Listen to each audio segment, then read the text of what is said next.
बाबा मी, आई तू, बाबा मी, होणार ग, कुणी येणार ग, होणार ग, कुणी येणार ग.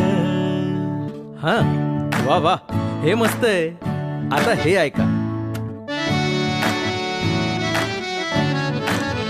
आजी तू, आबा मी, आजी तू, आबा मी, होणार